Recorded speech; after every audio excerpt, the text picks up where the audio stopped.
Wholesale and creative finance. Who's excited? Woo! Bam. I know one of my favorite topics, and we have got an amazing guest here today. I think some of you may know her, but Naya Pirakos. Oh, bravo. I've been working on it. I don't even try. Good friend of mine, amazing investor, taught me a lot about creative finance. She's here for us today to ask questions and poke and prod about creative finance and what we can do with it. So I'm excited to have her here. Thank you all for being here. We'll do our normal. Has anybody's first grid, JD? So we'll talk a little bit about grid before we get started. How'd you hear about us, JD? Friend of mine, Amy Lee. Okay. Cool. Well, Grid is a global real estate community. We have obviously a community here in the Shenandoah, but we've got communities all over the country. I think we've got 8 new ones coming up. I don't know where they are. Chicago, Smokies, I heard there was one open up. So we're spreading across the country, eventually globally. We don't have any international locations yet, but we're just real estate investors, agents, contractors, trying to bring people together to create opportunity and resources and do some cool stuff together. So that's a little bit about Grid. Anybody want to, oh, you guys can't see the slides today. Again, we're just here to collaborate. We're not, selling anything. We're not gurus. We're not looking to do anything but meet people and build relationships and build opportunities and work together. So where we're going. We'll do some quick intros. I think if we want to start with Gage, we'll intro everybody and then we'll get started on today's topic. Cool. I'm Gage Wilson and owner of Envision Holdings Group. We have a Class A general contracting service. We have an interior design and retail store for building material in Winchester. We do buy and hold, fix and flip, short-term rentals. We're investor service mindset. So if you're a flipper, we'll partner with you on any level, whether to do the work, any level. Short-term rental space, we're doing new construction, we're doing renovations and enhancements all up and down the valley. And we're always looking for opportunities, whether it's a partnership or you need to, you found something that we can all review. That sounds good. What else are we into anymore? We've got our own land development arm now. So we're actually transitioning from raw land all the way through furnished, finished product. Can't think of anything that we're not involved with. So if you've got a project, we can probably help you one way or another. Unless it's in California or Idaho. Probably unless it's in California or Idaho. Do send cabinets. I can still send cabinets, so yeah, our supply reaches to the whole lower 48. There you go. Great investor grade. They say investor grade, but they're really high quality cabinets. We've got flooring. And you really, if it goes into a house, we sell it. No. Cool. I'm Aaron Cavanaugh. I'm a real estate agent focused in on the short-term rental investor. I cover the Shenandoah Valley from basically Western Loudoun out to Winchester, down 81 to Harrisonburg and Massanutten. I've even been to Wintergreen, which is too far, but it's part of the territory. I've got people now reaching into Stanton, which is even further for me, but okay. Yep. Very busy all the time. There are lots of investors out this way looking all the time. Shenandoah Valley is one of the top 10 in the country for short-term rentals. And a lot of them are now looking at the higher end properties for tax purposes, that cost segregation and bonus depreciation. So if you're interested in any of that short-term rental stuff, give me a call. I'll intro me and then I'll intro you. Okay. I'm Mike Cappello, investor, wholesaler, do a little bit of everything, got some rentals, creative finance, Just about touch anything investment related, but mostly I own and operate Sell Simply, which is our sales and marketing business. We find opportunities, we wholesale most of them, we fix and flip some of them, and we hang on to a couple of them every year. So that's a little bit about me. I'm looking to build my sales team right now. If anybody knows anybody young, eager, hardworking that's looking to get into real estate sales, let me know. I'm looking for a couple go-getters. Where's our Naya slide? And we have with us, as I mentioned, Naya, do you want to do a quick intro of yourself? Naya Pierrakos. I've been in real estate over 20 years. I started doing creative deals in 2013. Whoa. So I bought my first house for less than $5,000. That was worth almost $400,000. So then I was like, I just won the lottery here, and that's what I've been doing since then. So I'm happy to be here. Love it. Yeah. Amazing. Okay, I want to actually, since we have such a small group, we can do a quick run around the room, introduce yourself, tell us what you're up to, what you're interested in, what you're hoping to learn, anything we can help you with, anything maybe you're looking for if you have an opportunity or something. Just share a little bit. Since we have such a small group, it'd be good to get to know everybody that maybe we don't already know. And pass the mic, please, when you're done. Judy, go ahead and start for us. Hi, I'm Judy Haynes. Been coming to this group for three weeks I think now. since the inception. You're one of the OGs. Yes, a long time. And I really started here to learn more. I've been a real estate agent for 20 years and really wanted to learn more about the investing side of it. I have a long-term rental down in Chesapeake, Virginia, a midterm rental in Winchester, and I've just done my first flip. It's not quite done yet, so we're just holding on that, but with Gage's help, really learned a lot here about that. But I am looking to do the next one, so if anybody has any flip opportunities that they're aware of, I'm in the market. Amazing. Good job.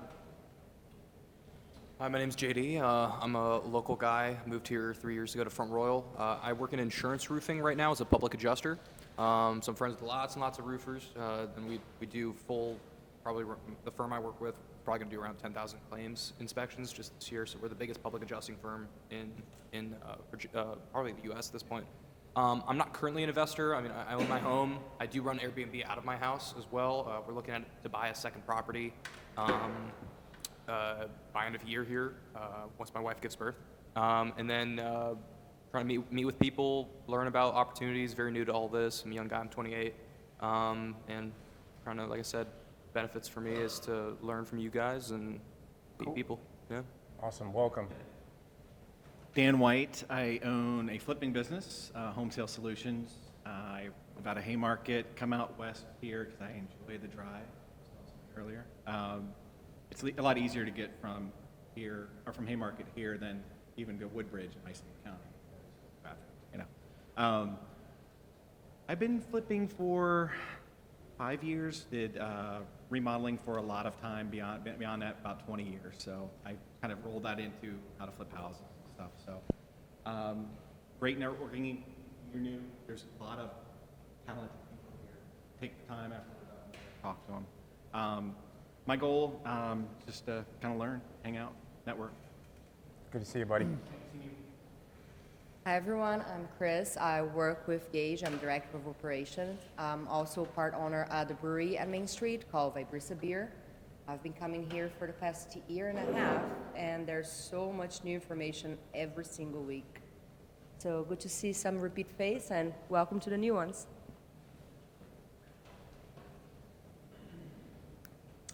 My name is Joel Yaka. I am owner of Absolute Altitude. We're a film and photography company. We specialize in real estate media as well as short-term rental media. So we photograph, video, 3D virtual tours, you name it. We do it for marketing your properties all up and down the Shenandoah Valley, all the way to DC actually. So we do this quite a bit, quite often. I work with some of these guys and also learning a lot here as well. So look forward to chatting with you after. And one of our amazing sponsors. Thank you, Joel. Yeah.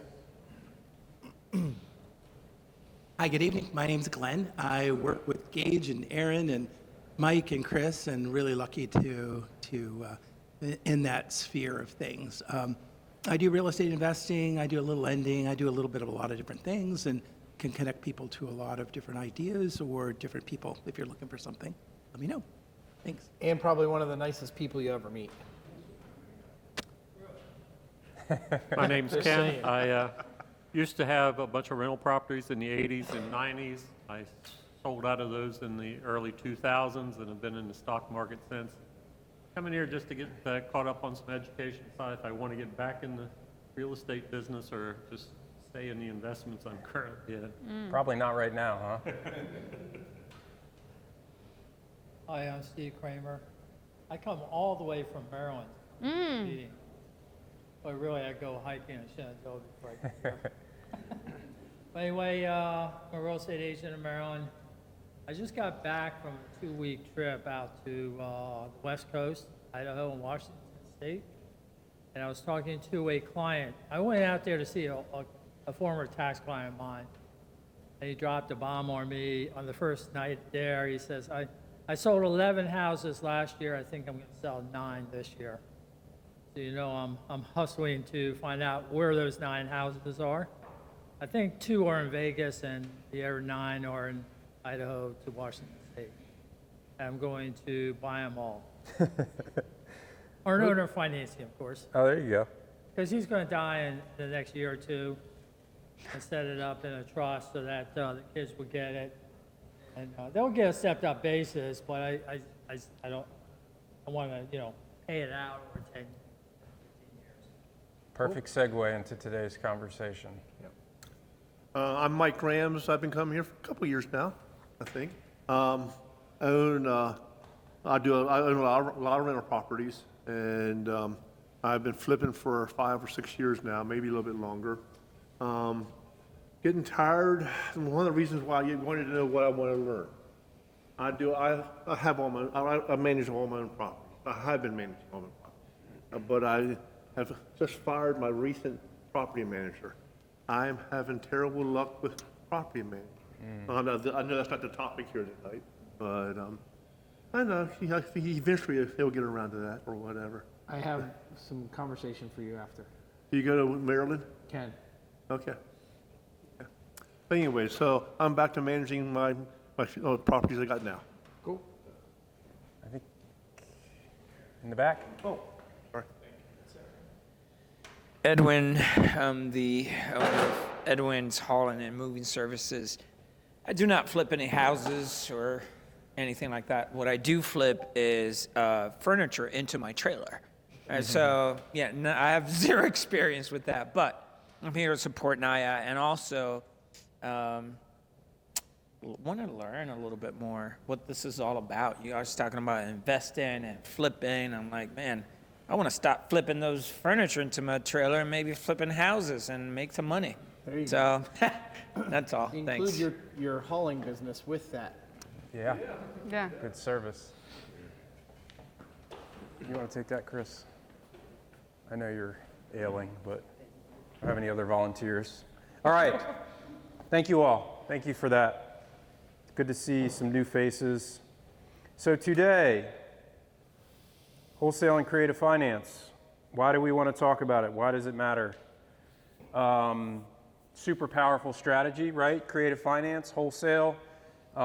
These are really just exit strategies at the end of the day. We find opportunities effectively the same way, and we'll talk a little bit about how we do that. But there are some stark differences between wholesale and creative finance, obviously. And it's a super powerful tool, right? You can get into deals with little to no money. You can make a lot of money with no money in the case of wholesaling. If you guys are new to real estate and you want to learn about real estate, finding off-market opportunities and wholesaling them or buying them with creative finance, great way to get started with very little money.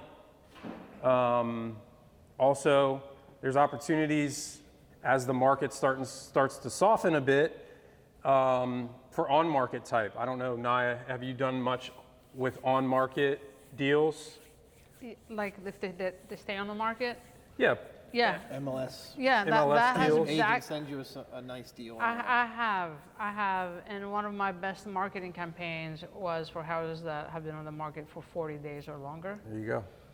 and I've ended up buying many pretty houses. And the difference from creative to wholesale, the biggest part is that you could go higher on the margin. I Yep. could pay 85 cents, even 90 cents on the dollar. We're looking at a $500,000 house. What's 90% of 500,000? 450. Come on, guys. Yeah, I want to get people to think. Let's engage. Yeah. So 450. So imagine if there's a loan for 450. Like that's the most I'm willing to pay. I don't pay retail, because you have to make sure that you make your money when you buy. Yeah. So yeah, imagine taking over a loan of 450, and then you do a lease option. We'll get to it. Yep. And then you can get a nice healthy spread of 75 to 100K Yep. on a pretty house. Yep, so we'll talk a little bit about the differences in strategy when it comes to wholesale and creative finance, but really what we're doing is solving problems when we're talking about wholesale and Always creative, the right? first thing, bring value to a seller. In cases where maybe listing isn't the best option, especially those, we've got a lot of agents out there who are speaking with sellers on a daily basis and they don't realize that not every problem is solved by a listing, right? That's where we come in with our wholesale creative finance strategies, where maybe somebody can't list a property, they don't want to list a property, or they've tried to list a property and they haven't been successful. Well, we can bring our bag of tools with creative finance and wholesale and solve a lot of these problems, whether it's a property's condition, where the seller has, you know, some sort of condition themselves, health condition, financial situation, or something else. We can step in and solve those problems, whether it's buying the property at a discount, wholesaling it, or coming up with a creative solution that everybody can win. And to Naya's point earlier, the power behind creative finance is in a case where you're only offering cash.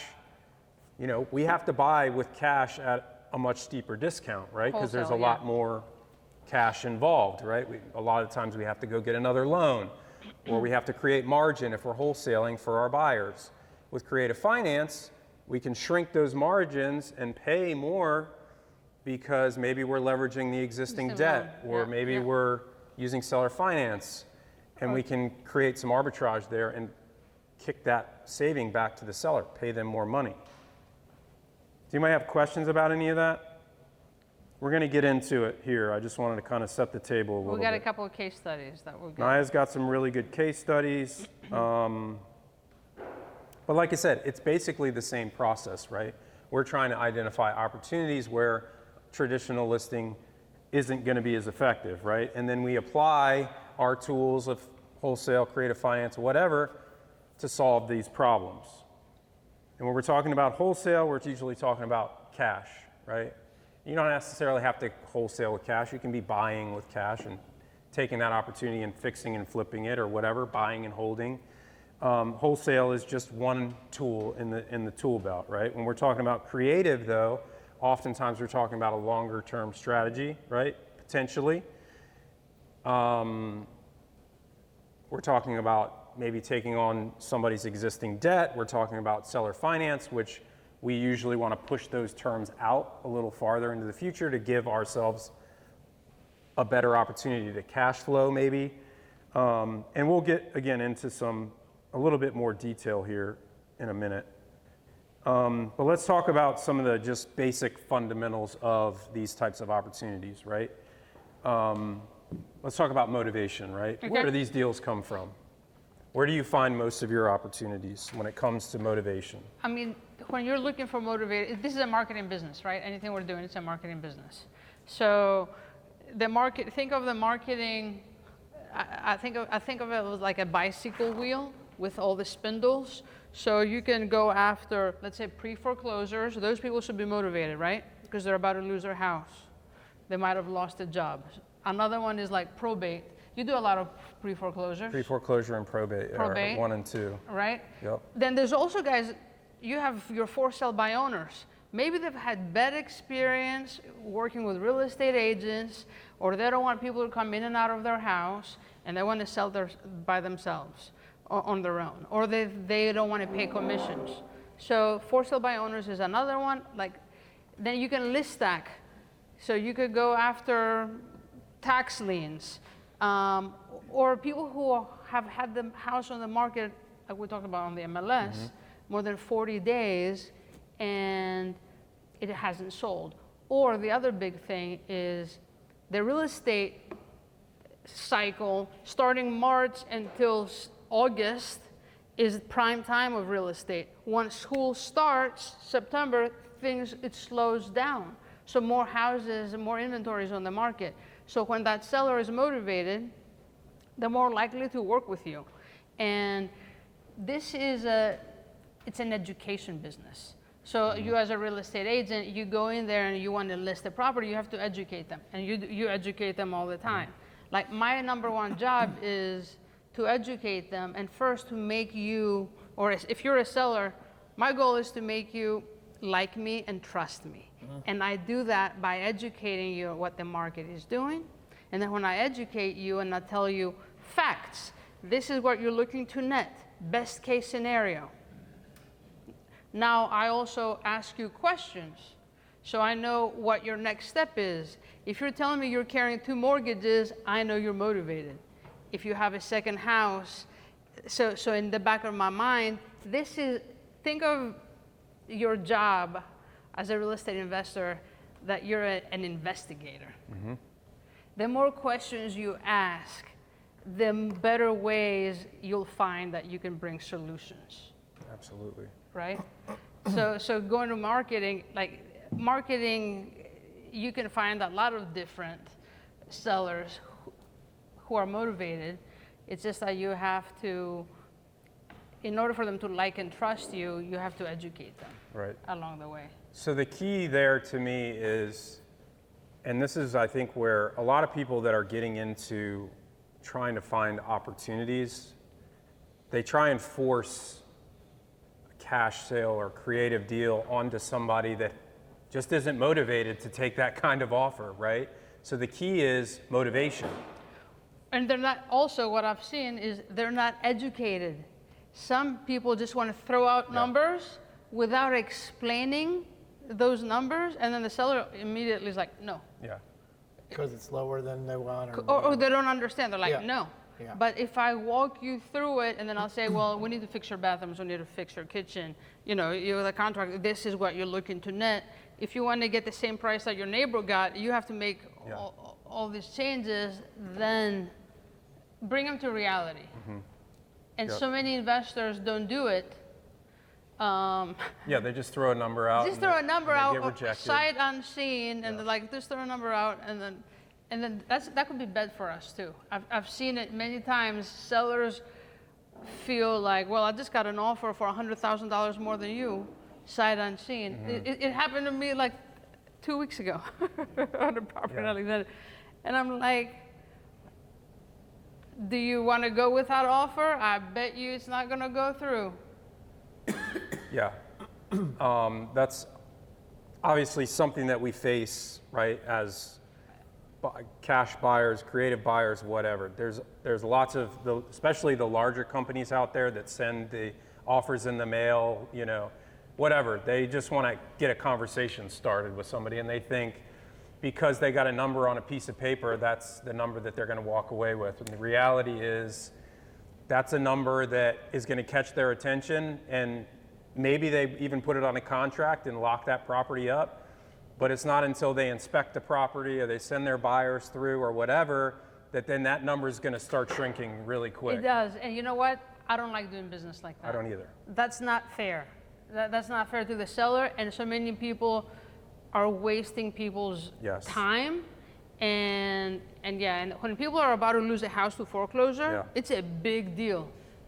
Or if a real estate agent wants to get commission and they're not willing to help the seller out, like that's a no-no in my opinion. We see it on the agent side too, especially again with foreclosure, where somebody's going to lose their house in 30 days. You've got an agent telling them, oh, I'll get you, all the money that you need and then some, and they put the house on the market way overvalued. Yes. The property sits, it doesn't sell, and then the house get auctioned off. Yeah. When we could come in with a real solution. Exactly. We can, and going on that, let's talk about that. Yeah. Because we can reinstate the loan. We don't even have to pay all cash. I've done that so many times. I've stopped foreclosures like a day before the auction. Or I did it one time the day of the auction. And I've wired money to the trustee, the attorney. Like, you're like a savior to that family. They're about to have their credit hit for 7 years if it goes to auction. They're not going to make any money. And then when you know what you're doing and you can come in and help them out so they can move on with their lives, and most of the time they get money. Obviously, when there's equity, it's always about fair. One of the things that I love about us is that the only way you can be successful in this business is if you treat people well and if you bring value. Yeah. Right? In the long run, for sure. You're not going to can- stick around Yeah. if you don't do these things, because the word of mouth, like it spreads, Yeah. right? Yeah. I mean, you're seeing it in your business. The same thing with you guys. Yeah. Construction or being an agent or. Well, so from the agent perspective, I go back and I'm ADHD, but I have to systematize the way I approach things. And so the way I look at credit hits and stuff like that, it starts with missing a payment. You're going to get dinged. And then you get into that. Okay, what are my options? Deed in lieu, short sale, this stuff, right? And so as I start to organize this, I'm watching my credit go down the tubes. Most people these days with the 2.5%, 3% interest rates live in the world of we don't have to worry because we have great equity. And then they lose a family member, they can't pay the mortgage, even at 2%, still have a lot of equity. That's where an agent like me comes in. Most real estate agents, and this is something I've learned over the last 5 years being more on Rob's team and doing the short-term rentals, is an investor agent knows more, knows how to solve problems better, and does more for anyone and are worth their weight in gold. You guys are all real estate investors, yes, but you're also real estate people that, have a business that do certain things to help the public. And I try to help people the best I can by investing in short-term rentals. Well, how are they going to win? Profitability, cash flow, tax savings, and other things. So those, there's a lot of people that do the value add thing too. So. And it's great. Actually, I have a property in Purcellville that I couldn't sell, like a higher-end property, 1.4 on the market. And it was sitting there, and then you came in, you gave me the idea, hey, turn this into a short-term rental. Yeah, at least get some cash flow going, and then we can prove the model a little bit, and then send it out to a different group of investors, because there are those that are looking for higher-end properties for tax strategies to dump it to. Yeah. So I'm not dump it in a good way. But what I wanted to say is the 80-20 rule applies in everything. The Pareto's rule, you've all heard that, right? So you are to the 20% of the real estate agents do 80% of the work. And the same thing with the investors, right? And contractors, that applies in everything. Because when you know how to give service and you bring value, and most real estate agents don't have the expertise and knowledge that you do, that you can solve all these problems, or that you have the resources, right? Absolutely, 100%. So being in this room is great for all of you guys, just from the perspective of educating yourself and bringing more solutions, because at the end of the day, we're all doing the same thing. We want to help each other out. That's right. Make money, help people. Yeah, that's Period. it. Yeah. That's Yeah, it. like you touched on was that know, like, and trust. So like you got a motivation. I like the part where like we stand behind is be transparent, speak to the facts, like you said, and educate. And that should get you that like and trust aspect if you're dealing with a motivated seller. And I heard, you know, the low ball offers and all that stuff that they get these mixed signals. Well, I got this in the mail that says this. Well, walk in there like with accurate comps. You're like, does this house look nice? Do you see what it's sold for? Okay, you see this house, you see what it sold for. Where do you think your property really fell, you know, in these comp lines, and start reeling them in so they can start making their own decisions. Yeah, that's the biggest thing. Yeah. That can. You're going to create that relationship based on like actual fact. Well, getting to the heart of the whether it's a problem or if they want to make a shift, right? Yeah. So I've got a client right now. She's got 3 short-term rentals. They're out there right now. They're great properties. They're all, you know, making 10%. It's not great money, but it's a good deal. They have buildable lots next to them. That's the value add that I see there. I haven't gotten to the root of why she's selling her 3 that she's kept for 10 years and that are profitable. They're cash, they don't have any mortgages. Like, I don't understand. You're just taking in money. Why are you selling these? Well, I want to expand my business. Okay. Doesn't the cash flow from the businesses help you expand? Maybe she wants the lump sum. Maybe she wants the equity. Yeah, the lump sum, right? The lump sum.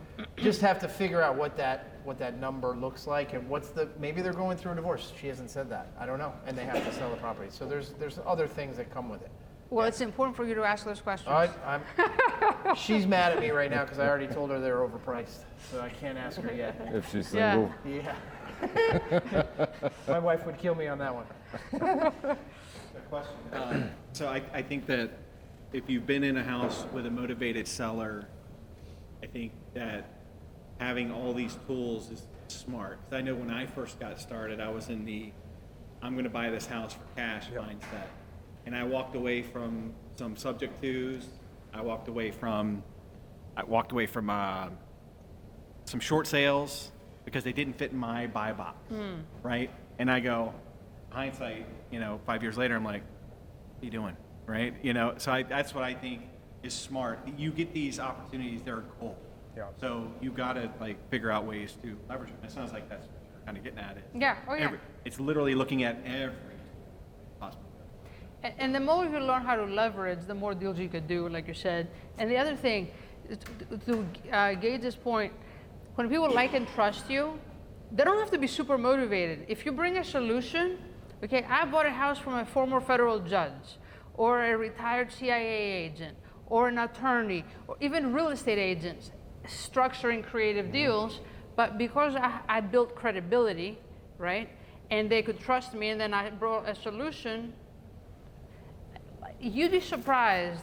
It's not always people who are in probate or pre-foreclosure who have no other option. Sure. Right? I'm sure you bought houses from people who are not super motivated, but because they liked you and you brought a solution and they could move on with their life. Yep. Yeah, they might just not want to deal with it, or they can't deal with it for one reason or another. It's also timing. I just did a double-ended deal. I sold a house. These couple, they're in their 80s. The husband of the couple has had 3 or 4 small strokes, is no longer able to maneuver without a wheelchair or a walker. His speech is slowed. He's still very witty, but not all there. And his wife, who's 81, is now trying to carry him through the house. Right? Now, they have chair lifts and other things, but it's not ideal. And at any moment, something catastrophic can happen. And so I'm witnessing this, and I'm thinking about my own family, and I'm thinking about the conversation we had with the attorneys that were here, Hale and can't think of the other guy. But anyway, long story short, I helped them move from their colonial house with upstairs, downstairs, to a single level property in Potomac Green. Now, whether he lives long or not, the good news is she's in a safe spot where she can maneuver now because she's still aging. They didn't have anything. They have a trust, but it wasn't there really. They have wills and stuff like that, but nobody really gets to that conversation. That's why the probate stuff is so big. And it can happen in an instant. Both of my parents are in their 80s. Both of them are healthy enough, but if my mom falls down the steps, it's all over. You know, they have long-term care set up, but that's about it. So people are in distress, and time kills you. So just be aware that, you know, there's a lot of that going on everywhere. So I want to go back to Dan, your point, which is, I think the most important part of the conversation today is just being able to understand the concepts here and be able to identify these types of opportunities where, for me, when I walk into a situation, I'm never looking at it through the lens of I want to wholesale this, or I want to buy this sub 2, or I want to do a short sale. It comes down to understanding, building rapport and trust, getting the seller to tell you what their problem is, and then applying the best solution to that, whether it's wholesaling it or buying it cash and fixing and flipping it, doing a sub 2, doing seller finance, whatever. So what I want to talk about is kind of some of these different tools that we use, and then some of the differences, and then maybe we can take a look at a couple of the cool Case studies. solutions and case studies that you've provided. So let's start with wholesaling. Who knows what wholesaling is? Somebody give me a definition of wholesaling. What's a wholesale? Anybody? Assignment of contract, right?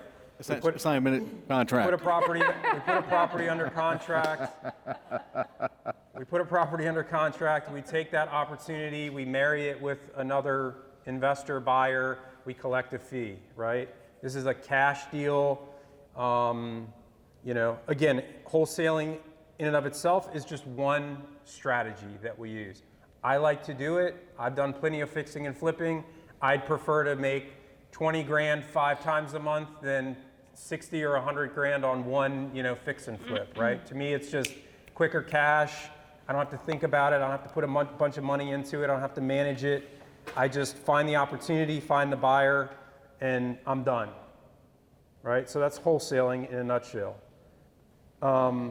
Let's talk a little bit about, though, I really want to highlight some of Naya's expertise here. So let's talk about some creative finance strategies, sub 2, seller finance, maybe lease option if you've done any lease optioning. I've done a lot of lease. Actually, I've done a lease option on controlling a property on the front end, and then I've done a lot of lease options.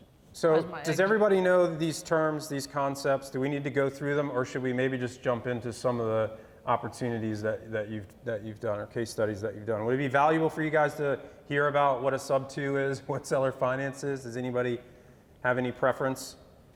I think, does everybody know sub 2 seller finance? Okay. So why don't we kind of skip that piece? I have a solution for your house as we're looking at that screen. For my Airbnb one? Yeah.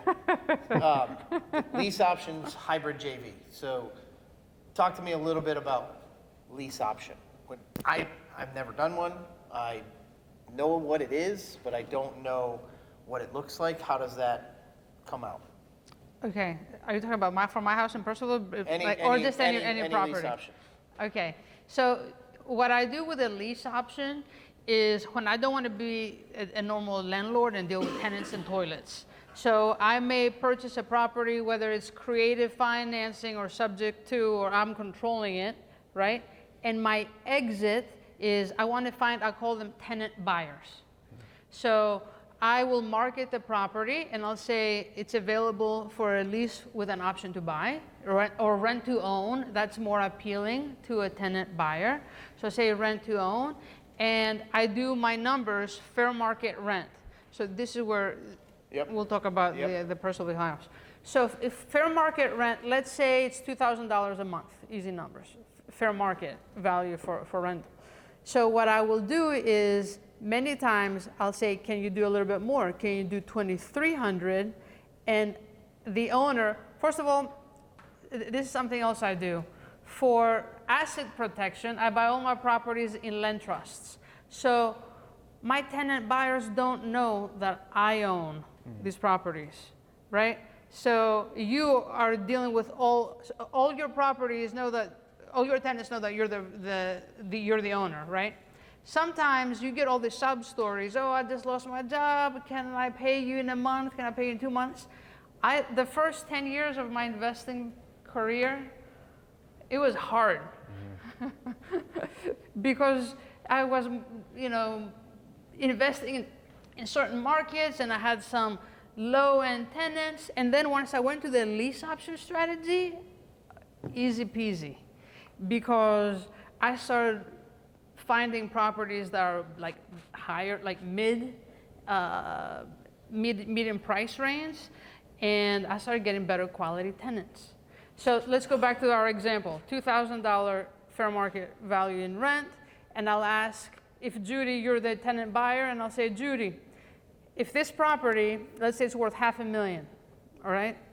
And Judy, I'm gonna give you a 12-month lease with an option to buy, so the future price a year from now is gonna be $525. I'm gonna add 5%. Some people add 10%, but at the end of the day, if Judy really wants to buy this, most likely it won't appreciate by 10%. So, and it won't, if she does an appraisal, I'm gonna have to drop my price. So I wanna be very fair. But if adding a 5% is fair. So if today's market value is $500,000 and the fair market rent is $2,000, then I'm gonna say, Judy, I wanna give you an option to purchase a year from now for $525. You put 10% down, like $10,000 down. Usually ask between 2 to 3% of the property value. Non-refundable. That's the option consideration. That's what I do. So I will get at least $10K, $10,000 to $15,000 down from Judy. And then I'll say, Judy, can you do $2,300? Because if you can, then the owner can match it. So when you're ready to exercise your option a year from now, I can give you a $600 credit every month. Are you following me? I follow. So this is, I'm incentivizing you. Closing cost, whatever you want. I'll drop the price. Instead of $525 a year from now, I might drop it $4,800 or something like that, whatever that amount is. Or if it's $6,000, I'll drop it, $7,200. Who cares? I'll change the price. But at the end of the day, I was getting more money from you every month. And the other thing is this: life happens. One of the things that you said, I tell everyone that I work with, I said, you're not looking for houses. You're looking for people that have situations, and the situations happen to have a house that goes along with it. So you're not looking for houses to buy. You're looking for real people that have real life situations, and you can solve those situations. So anyways, going back to our example.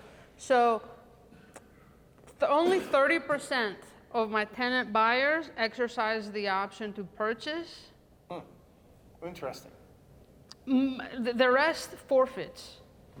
So then I could do it again, or I could put it back on the market. I need to write that down. Yeah. I thought it was more like 20%, but yours is around 30. Mine's around, it could be between 20 and 30%. My experience has been around 30%. Yeah. So they forfeit. So if she says, I have a job relocation, I'm sorry, Judy, she understands because she signs documents and disclosures, okay, that money was going to go towards the option consideration. Now you don't want to buy it, you walk away. And this is the other thing. It's all about positioning. And Mike, I invite you to get a good property manager because you don't want to be the one dealing with your tenants. And they know that you're the one, they know that you're the owner. Why? Because usually it makes it. I've been doing it for 25 years. I don't mind it. I don't have a job. I don't need to have a job. No. I don't mean from that. I don't mean from that perspective. I mean from dealing with tenants and then their issues.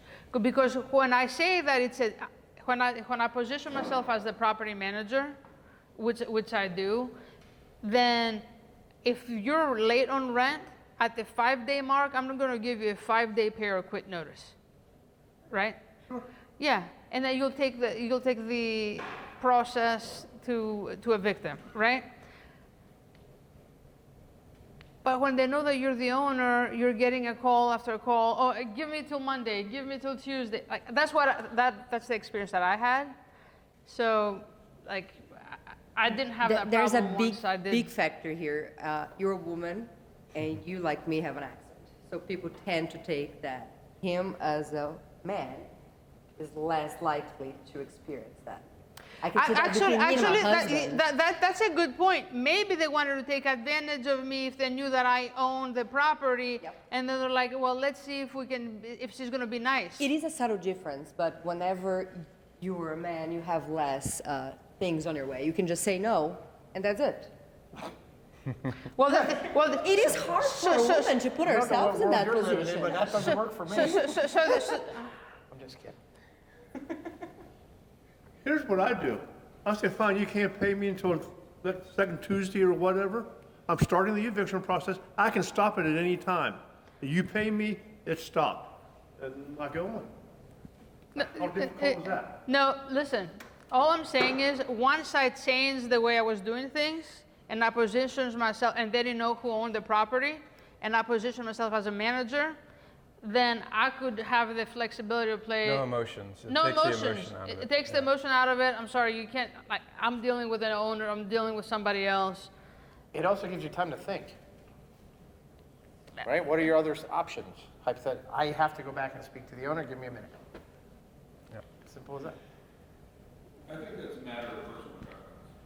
Because, I mean, me personally, I've had a problem with telling people that I'm not there. So this is, it's not the thing is, the property's on a trust, and we're trustees. So technically, I'm the beneficiary. I'm the beneficiary of the trust. Right. So it's not that I'm lying to them, or I'm not telling them. All of the thing is, I am managing it, but I have a second role. But technically, someone else is on the deed. Mike could be my trustee, right? The only reason I do it is just so I don't have to deal with too many headaches.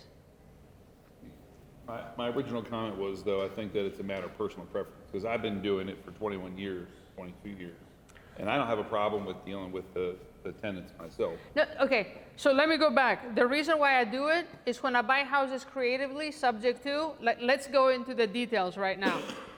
There's a benefit for you to do it that way, because when you buy a house and you change the deed and the loan is in Gage's name, and I put it in my LLC or my name, guess what?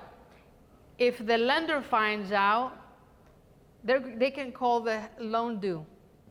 So in 1976, banks got together and they said, oh, let's create a due on sell clause. So that's in all the loans right now. And it says that they have a right to call a loan due if they find out you had a deed transfer. So if Judy sells me her house and it's not in Judy's name anymore, and the insurance company, there's a red flag and the lender finds out, guess what? They could call the loan due. By putting it in a land trust, okay, putting it in a land trust, and many times I put it in the seller's last name trust, okay, it looks like estate planning. So I could easily do what I'm doing on the creative side. Does that make sense? Yeah, it does, and I'm familiar with the due on sale clause, because I've bought properties sub-2. So you're saying in your land trust that you're actually putting the name of the seller, the last name I put of the it in the seller last name in the trust. So it looks like estate planning. Yeah.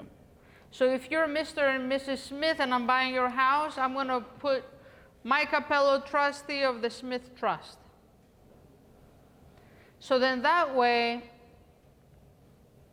the loan will stay in the Smith's name, right? And at the end of the day, I've worked with underwriters before too. That can still trigger the due on sale clause, because it's a deed is changing hands. Because what? That can still trigger the due on sale clause, though, because the deed is changing hands, because they could come back and want to have documentation. So this is the thing. I've never had a due and so, like I've never had anything trigger, and I've been doing this for a very long time. And the other thing is, the only way it could get, okay, let's back up for a second. Does a bank care if a loan is performing, okay, every month? Whether you make the payment or I make the payment every month, or your mother or whoever makes the payment, will they care who makes the payment every month? No. No. Right. So are they going to take a performing loan and put it in a non-performing category just so they can call the loan due? No. No. And I agree with your entire statement that you've been doing it a long time and you've never had a due on sale clause triggered. And I guess to come full circle back to the comment about that I choose to manage my own properties and represent myself as the owner, and I feel comfortable with it just the same way that Mike is saying that he does. Like, I'm not worried about all of that for all the reasons that you've just stated, because it's not gonna trigger if it's a performing loan. It's a performing loan, it's not going to trigger Right. it. Yeah, and chances are, so when you have bought houses subject to? Yes. Okay, have you bought a lot of houses subject to?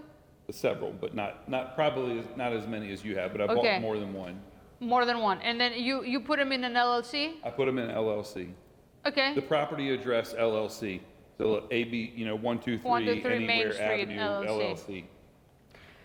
At the end of the day, banks are not in the business to go start looking at deeds, right? So they're not going to do a title search. Yeah. So as long as you're paying it every month, chances are, I would say 90% that you will never have that. Yeah, I agree. And as long as the seller understands, and they're not going to call the bank and say, hey, guess what? Yep. Bank of America, I just sold my house to someone. Yeah. And at the end of the day, ultimately, it's not you that's going to get in trouble. Right, it's their credit. Yeah. Cool. Good conversation. All right. Okay.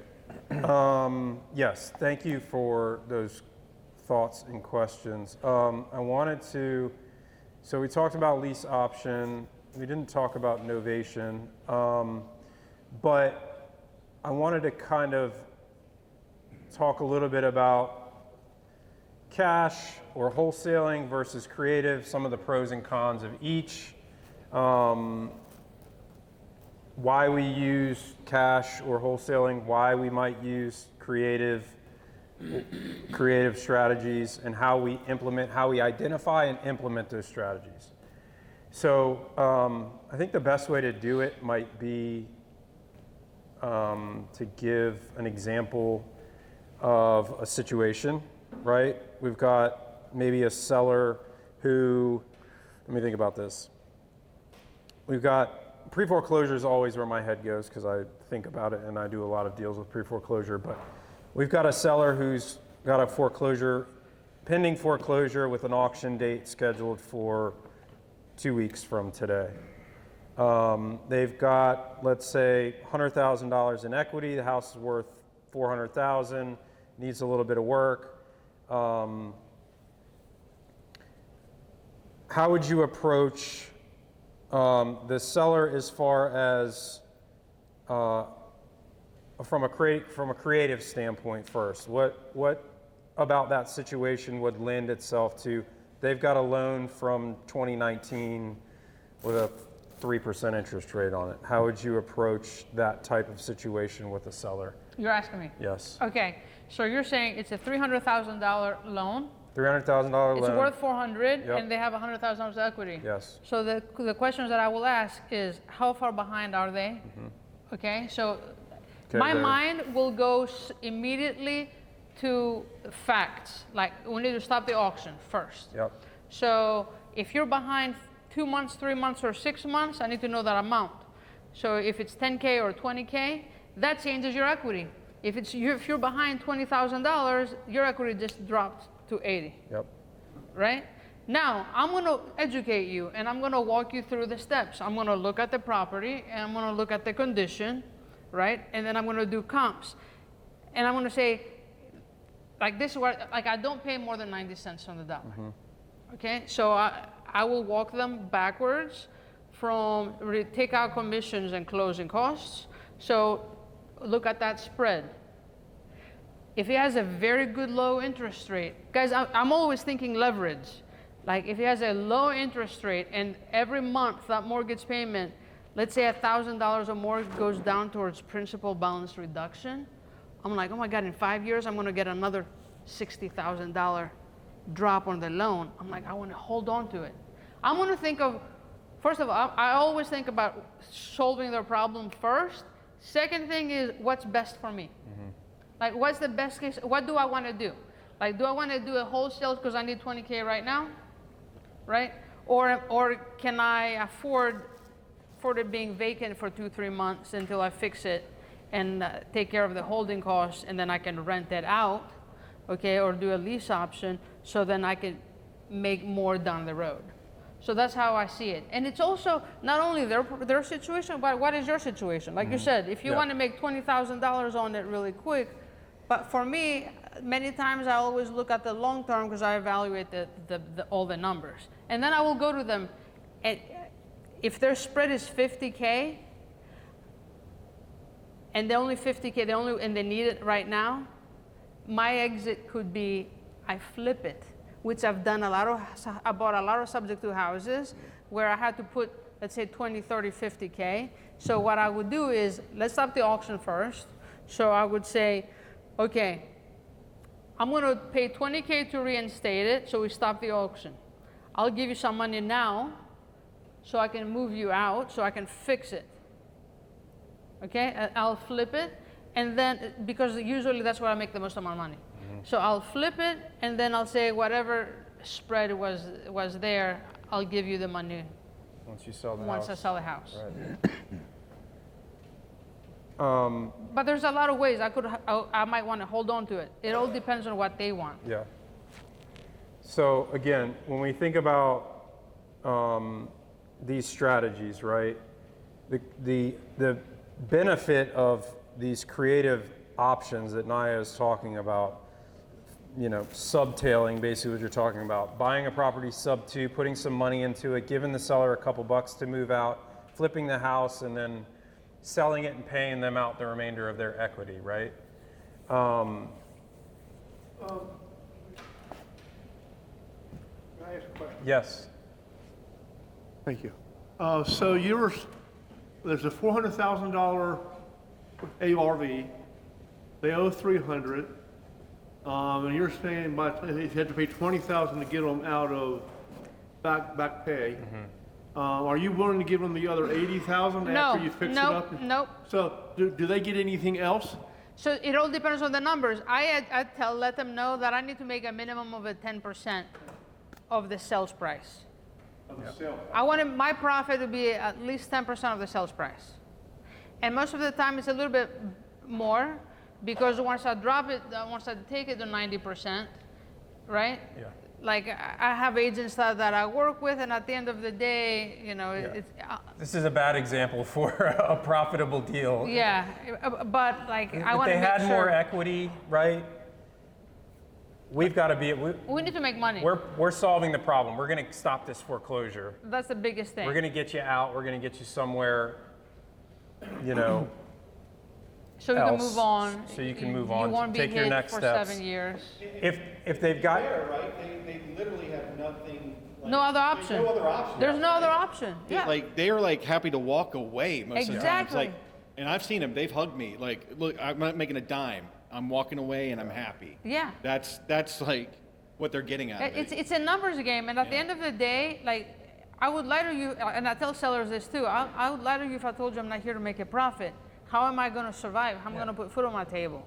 It's feed my kids. Yeah, we're not a charity, right? Ultimately, and that's what they're kind of looking for. Is like, yeah, can you give me $50,000 of my equity back? Or like, no, you can. It's not there. That's where you educate them and you work the numbers backwards. Does anybody? I don't know. I kind of got a little off topic there. Because you were wanting to prove a point on a cash where you would bring, like, Yeah. like a wholesale. Yeah, I mean, a good example for cash, I guess, would be they can't let you take their loan over sub 2 because they want to go buy another property with. It's their a VA equity. loan. Or it's a VA loan. So many times, the only types of loans that I can't, if a seller has a VA loan and they want to use their VA benefits on the next house, that's the only thing I can't buy it subject to, and then they're like, nah, yeah, I need my benefits from this house so I can buy my next house. Then I'll say, I can't help you. Let me put you in touch with an agent who can list it for you so you can get cash. At the end of the day, that's what you could do. Yeah.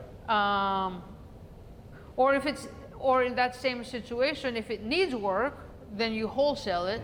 If it needs work, and then you say you negotiate at a lower, amount that makes sense to a rehabber, then that's where you can bring in the cash. Yeah, the benefit of cash is obviously a lot of, Discount.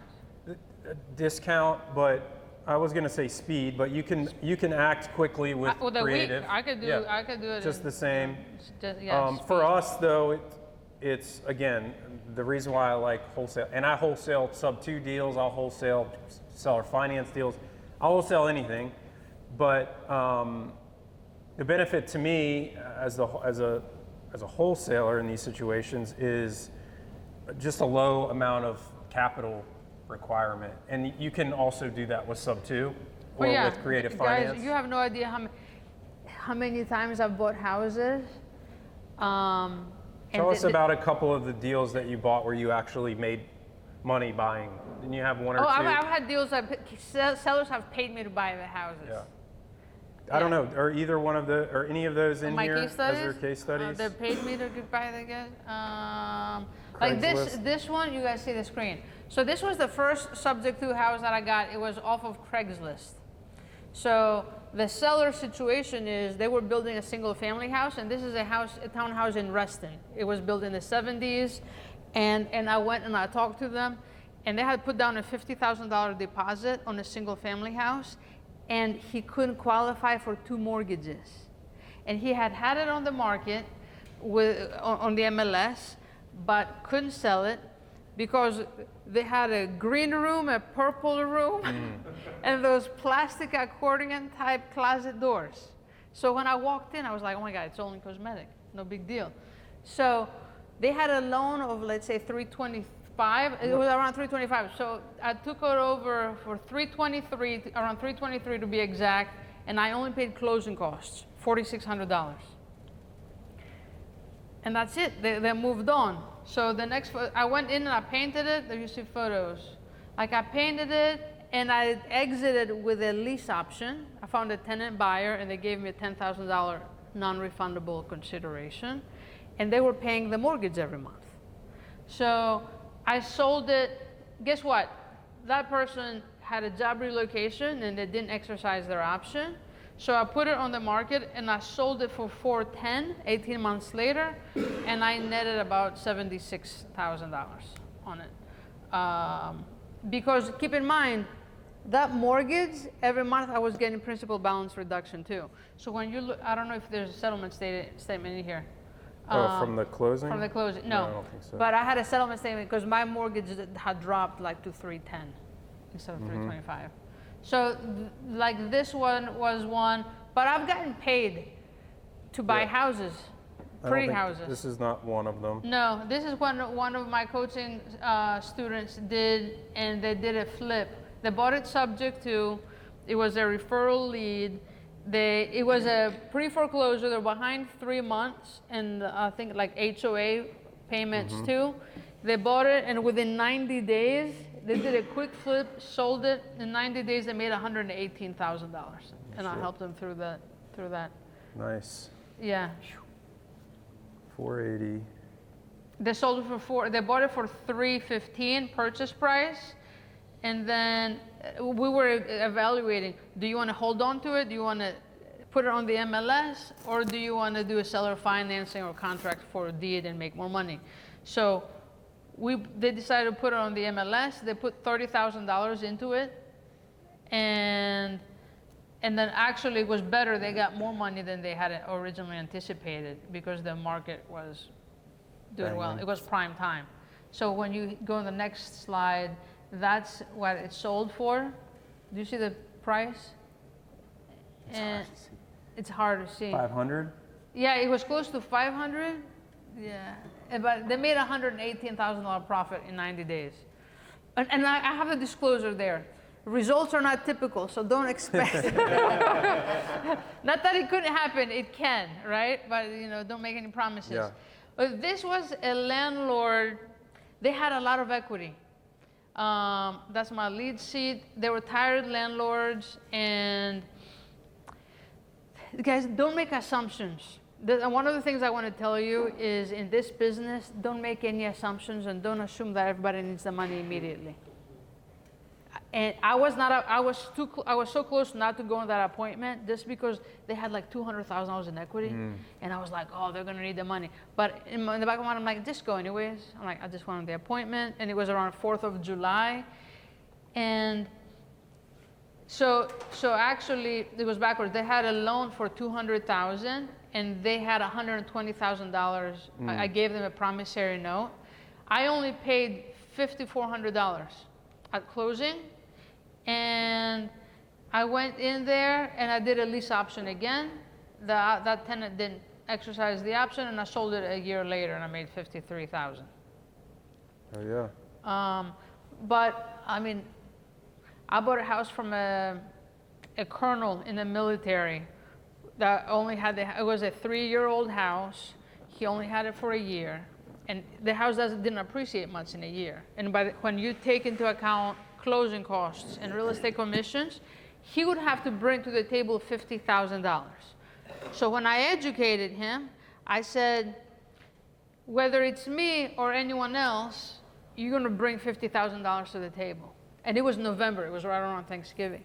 And then he said, so I said to him, the only difference with me is that I could do it now. I could do it in 2 weeks. Chances are, it won't sell till February or March. So you have to carry all the holding costs, and he was moving out of state. And his wife was an attorney. So we got her on the phone, they agreed, and in 2 weeks, they brought $50,000 to the table. I took over that loan subject to, I didn't pay the loan down. I'm like, I took the money, I was like, okay, great. I put a tenant in there for 2 years, and then I sold it when the tenant moved out, because I had to wait for the market to go up to appreciate, and I had to wait for the principal balance to drop, and then I made 110 on the back end. So 50 on the front end and 110 on the back end when the tenant moved out. Oh yeah. So it's possible. I mean, yeah. Talking a lot. So you said 90%. So when you're doing subject twos, you have a minimum threshold of, or your max is 90% to make sure you have 10% My equity? max is 90%. Right. And if it's in great condition, 90%. Right. Right? Because I'm going to walk backwards. If it needs a lot of work, I'm not going to give you 90% and I have to rehab the whole thing. I'm overpaying. Right. Right? Yeah. And that's close to retail numbers. Exactly. You know. That's exactly right. That's Like you what have I tell them. you pay double size of a transaction and you're paying closing costs. I mean, you're probably in the 7.5% to 8% range anyway, right? That's what I tell them. And, right. and 9 times out of 10 sellers understand and they're like, yes, we agree. Gotcha. But when you're that lean on something, what is your goal? So let's say you know house worth 300 and you're buying it for 270. You're doing your lease option thing for a year. What are you hoping for in that year? So that's a good question. So the thing is, my goal is I know what the mortgage is every month, and I've done my homework. I know what fair market rent is. My goal is to cash flow, and I want to get the principal to be reduced. Many times the tenant buyer is going to bring 10, 15K. I've even had 20, 25K put down. So whatever amount I purchased it for, many times I'll get way more than that from the tenant buyer, okay? And I'm taking into account, and I'll add the appreciation, the future, like 5%. So let's say if fair market is 300, I got it for 270, and I'm selling it for 330, or 315, whatever it is, between 5 to 10%.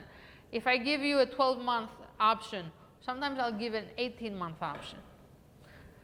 First of all, when I do my leases, I always make sure my leases end in like April or May. Oh yeah.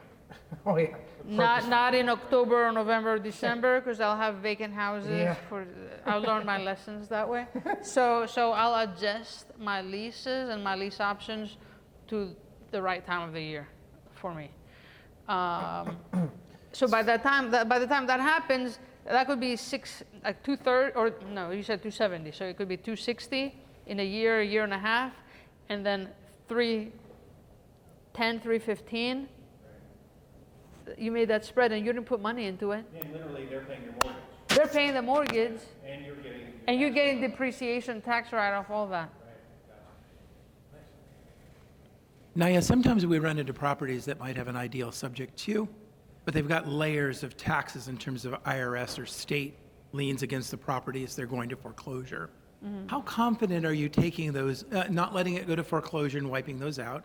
You don't want to go to the bidding and fool around because you're not going to be able to do that. But if you to take it over, how confident are you in writing down those values of either IRS or state, or do you just not tangle with those? I've run into different opinions from different people. Haven't done one myself, but got pretty close to thinking about it. I had a situation that the sellers didn't disclose all the liens that they had, and I was very close to backing out and like not doing the deal because my margins started shrinking because all of a sudden they had this lien after this lien after this. I was like, whoa. I'm like, Mom. At the end of the day, I helped them anyways. I used my self-directed IRA to do that house, and I got to appreciate. I still made like $60,000, $70,000 on it. But going back to your question, you want to find out it's a numbers game. You want to make sure that you're going to profit, and if it's a tax lien, it needs to get paid off. If I need to reinstate the loan, I will reinstate the loan. If something needs to get paid off now, I'll see if it can get paid off now or can it wait. Some of my mentors have suggested that you can deal with the IRS and the state and really discount them down if they recognize they're avoiding foreclosure issue. The IRS, I mean, honestly, you can negotiate anybody. I helped you negotiate your first subject to deal, right? Yep. Like, because I've negotiated a $60,000 lien from a collection agency down to $4,000. Yeah, we're getting ready to sell that one, actually. Oh, are you? Oh, good. You've had it for a couple of years. 2022. What did you negotiate it down to? That was a 70,000, I think 7,500 we negotiated it to. Good. Yeah, I told you, I'm like, don't do 5 to 10%. Yeah. But that was, what was that? I think that was, can't remember now. Was it divorce? I think it was a divorce. No, I remember the situation with this. I was trying to remember what the second lien was. It wasn't a tax lien. No, it wasn't tax lien. It was something else. I think it was just a second. A second lien. It was a second mortgage. Yeah. It was a second mortgage, and if it went to first was foreclosing. Yeah, and they were not going to get anything. So Right. yeah. A second question, Naya. Often in those situations, the owner asks to lease the property back for a period of time after that.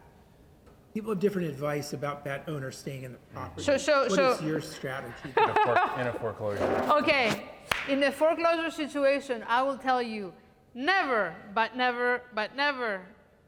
do that.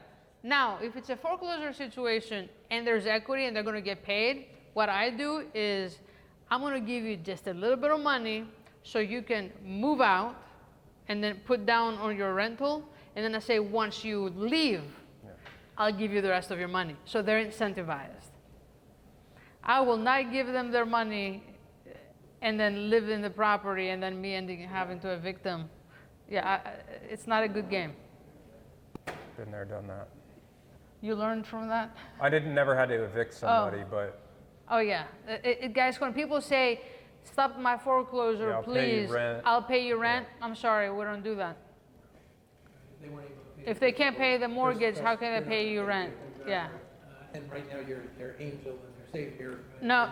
Months, you're the devil. Yeah, and then they take you to court. Doesn't look good in front of the court, in front of the judge either. No. Go ahead. Oh. Thank you. You say you always like to get, well, for a lease option, you always like to get like a down payment, so much up front. An option consideration, yeah. You said 10,000, is that a standard or is it based on a percentage? Whatever you, there's no standard. At the end of the day, you get what you want. It's your property, you do what you want. If you want 1 month as an option consideration, 1 month's lease, you could do that. I like saying 2 to 3% of the sales price. Now, if you evaluate, because technically I want to evaluate the tenant buyer and I want to set them up for success, right? And if someone doesn't have good credit and they need to fix their credit, I'll put them in touch with a mortgage loan officer to get that started. So I want it to be a win-win. And at the end of the day, I also want, like, the most I can get down, the better it is for me. So if someone, lets me know that, oh yeah, I have $20,000, $30,000 to put down, I'm like, okay, let's put it down, and then we'll apply it towards your down payment when you exercise the option. There's nothing wrong with that. And I also will work with people who don't have that money, and then they'll say, oh, I can do 7 now. Can I do 3 in 3 months or something like this? And I'm like, sure. At the end of the day, I want my mortgage to get covered. I don't want to carry those holding costs. And I evaluate them in a fair way because I want to make sure that they could potentially buy it. Yeah. It has to be win-win all the way around. Win-win with the seller, win-win with the tenant, buyers. At the end of the day, they default, then you just start over again anyways, right? Yeah, but I've heard there are happen. investors out there who want people to default and they set them up for failure. I'm not one of those. I have a very naive question. Besides locking the price of the house based on current market, what is the incentivize for the tenant? Because they're paying above the market, they're putting the money down. That is a big chunk for a lot of folks on today's economy. It's like, what are... You'd be surprised. There's a lot of business owners out there that have money. And the fact that they're getting a house, that this will be their house, and then they love it, it's in a great neighborhood, they can go in now. They can move in now in the house that they want. So I tell them, okay, now this is your house. You're not going to call me if it's a toilet leak or any issue. Anything under $1,000 is on you. Now, if it's a roof leak or the HVAC goes out, obviously they don't own it yet, then it will come back to me. But anything under $1,000, it's on them. And 9 times out of 10, I've never had an issue. There's also the self-employed fools out there that may have just started a business. They don't have the 3 years, so they can't get a loan. This would be a solid option for, right? There may be, for example, my 22-year-old son who's just now getting into HVAC. He's got good income, but just getting started, but he doesn't have a down payment. Wants that house, might be a good option for him. You trying to get him out? Yeah, absolutely. We're hiring. Yeah, absolutely. I got a question off of that though. So you're getting a chunk up front. You've got that sitting there. You're getting a little bit higher rent as it goes through, but 70% of the time you're getting the property back. What kind of condition are they in? Okay, honestly, the houses that I've had, the condition was fine. I'm just thinking like anger and all the worst case scenarios that could come out. Not at all. Do you know that I have great relationships with sellers, with tenant buyers. They're like, oh, I can't exercise the option. They're not going to tear my house. I've never had my cabinets missing or them tear the house out. Probably, you would think it's better than a traditional rental, I would think. I don't know, I haven't done a lease option. Well, people start that thinking that they will own it, and eventually they're like, I'm sorry, I can't buy it. And I'm like, I'm sorry too. Circumstances changes, then they can't. They're not going to destroy it. No, they're not going to destroy it. You never know people. First of all, guys, when we have the agreements, you could sue them. You could take them to court. Yeah. Not that I would do that. I wouldn't want to. I think she said shoot. You can shoot them. Yeah, it's the accent. It's on the contract. No. This is being recorded. Not shoot them. That's why we get with that. So kind of getting it back as in like an expired lease. So like you're probably experiencing fresh paint, maybe some carpets. Paint, carpet. One time I had my hardwood floors I had to resand. I'm like, because I had a dog. You're kind of still coming out ahead, but maybe more of a break even, and you're doing it again, or you're selling it at that point because you're in a different market. Yeah, sometimes I sell it. Yeah. The other thing, pros and cons with doing lease options. I had a tenant buyer that they wanted a longer extension. And then, guess what? It was right around 2021, 22, when like the market appreciated a lot. And they would have, if they had exercised the option to buy, they would have made almost 100K because the option price was so much less. Yeah. And in my mind, I was like, oh God, please. Yeah. I'm like, Win-win. We have. but I'm like, they could have done it. And Yeah. I told them, I'm like, listen, exercise it, make 100K. But then his wife passed away last minute, and then he's like, no, we can't. I'm like, Mike bought a property that was supposed to be a short-term rental, turned it into a mid-term rental with Same one. furniture. Same one. This is the one we were talking about earlier. oh, the first. And then the tenant leaves, trashed the entire, Oh, yeah. took all the furniture. Everybody knows about good old hickory nut. I'll tell you, I made money on that house. You're the only one. Yeah, we'll still make a couple bucks on it, believe it or not, because we bought it so good. I mean, Yeah, Yeah. it was a, we bought that really good. But yeah, we put a lot of money into that thing. Mess. All right, it's 7:30. I want to make sure we have some time for mixing and mingling here. Any other questions? I know we didn't really, I did have some slides on lead generation and some of these things. Does anybody have any other questions around mechanics or?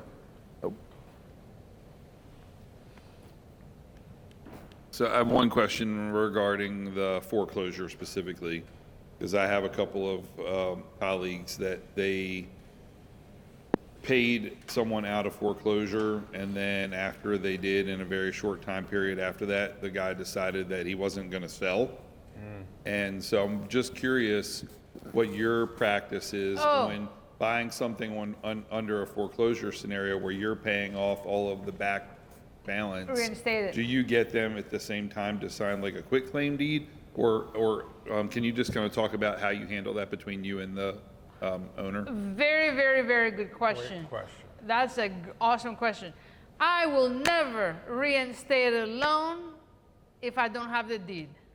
So what I will do is I'm gonna have them contact the bank and like push it a week or something if they could do, or I'm gonna have my title attorney, we need to close the same day that if I'm giving you money to reinstate the loan, if I'm wiring funds to that attorney to stop the foreclosure, then I'm gonna get the deed that same day.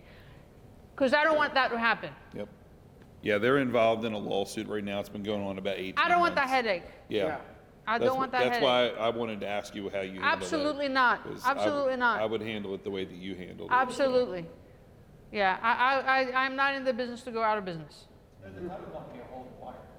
I mean, if a good one, it's like they didn't perform, and Yeah. Well, many times, you know what I've done? I'm the one who sent the wire.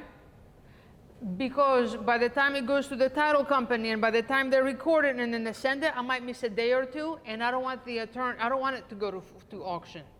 So my title company knows, like you educate and you train your title company and your attorneys too.